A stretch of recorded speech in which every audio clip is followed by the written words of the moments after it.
ইমতিয়াজ রহমান মোল্লা, ইমতিয়াজ আহমেদ মোল্লা মানিক ফকির সাহেবের অনুমতি ক্রমে 2-5 মিনিট তিনি বললে তারপরে মানিক ফকির সাহেব বলবেন।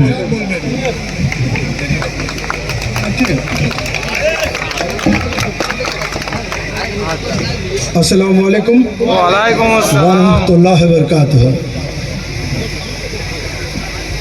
मुझे अपनी कौम से बेपनाह मोहब्बत है, मुझे अपनी कौम से बेपनाह मोहब्बत है और ही मेरी इबादत है।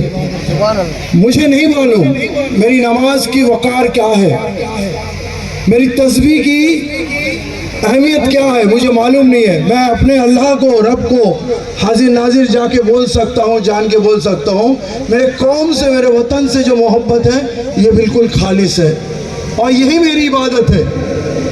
और मैं अपने कौम से ही कहना चाहूँगा, আমি এটাই আপনাদের সামনে বলতে চাই, আপনারা কি জন্য এখানে এসেছেন? আপনাদের কি মোদি পাঠিয়েছে, অমিত শাহ পাঠিয়েছে, কে পাঠিয়েছে, কেন এসছেন? এই সবার উদ্দেশ্য কি জানেন কি? আমাদের বিপদ কত বড় জানেন কি?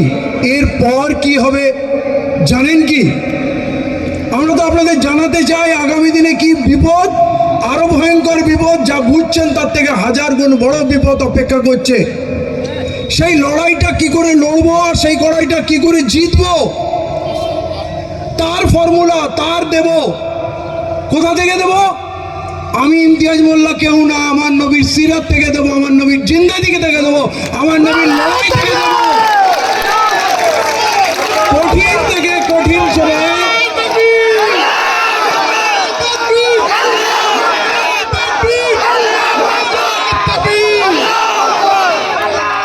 আমার নবী সাল্লাল্লাহু আলাইহি ওয়াসাল্লাম কঠিন থেকে কঠিন অবস্থায় কি করে লড়াই করেছেন, জিতেছেন, সেইখান থেকে আমরা ফর্মুলা বার করব আমাদের লড়াই কি হবে, সব বলবো।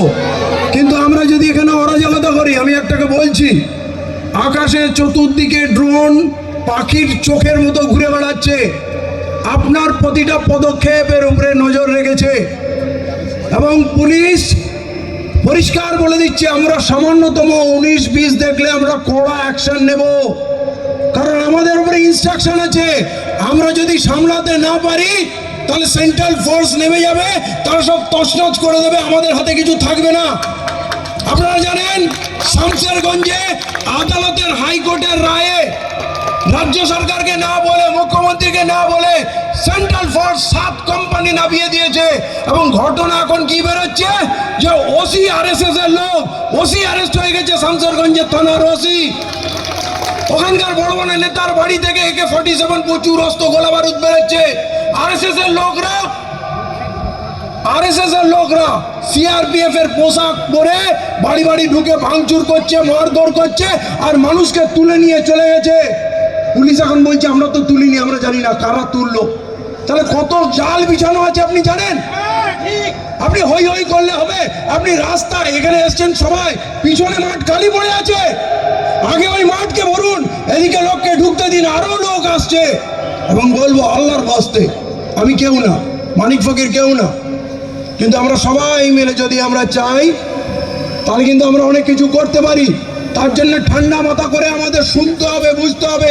আমি শেষ কথা বলবো এখানে, শেষ কথা বলতে শেষ বক্তা, আমাকে অনুরোধ করা হয়েছে 5 মিনিট আপনাদের সামনে কথা রাখার জন্য। আমি 2 হাত জোড় করে বলছি, আল্লাহর ওয়াস্তে যদি নবীর ওয়াস্তে আপনারা আসেন, যদি মসজিদ মক্তব মাদ্রাসা বাঁচানোর লড়াই আসেন, তাহলে একজন মানুষও রাস্তায় থাকবে না, ভলেন্টিয়ার ছাড়া একজনও রাস্তায় থাকবে না। হাত জোড় করে বলুন, ভিতরে পুরো মাঠ খালি আছে, আপনারা চলে যান, ভিতর দিকে চলে যান, ওদেরকে আসতে দিন, জায়গা সামনে খালি করে দেন। দেখবেন আজকে আমরা যখন যাব তখন এখান থেকে কিছু নিয়ে যাব, আগামী দিনের পরিকল্পনা নিয়ে যাব। আমার নবীর জিন্দেগি থেকে জিতের ফর্মুলা নিয়ে যাব। এইটা জোড়াতে আপনাদের অনুরোধ করছি। পুলিশ সহযোগিতা করছে, আপনারা ল অ্যান্ড অর্ডারকে মেনটেন করুন। এখান থেকে যখন বাড়ি ফিরবেন, আমার হিন্দু মুসলমান সমস্ত ভাই বোন আপনাদের দেখে যেন শ্রদ্ধায় মাথা নত হয়ে যায়, যেন মুসলমান এরকম হয়। আপনার আচরণে কেউ যেন আতঙ্কিত না হয়, কেউ যেন ভয় না পায়। একটা মুসলমান থাকবে আর পাশের লোকটা যদি ভয় পেয়ে যায়, তাহলে আপনি মুসলমানই নয়।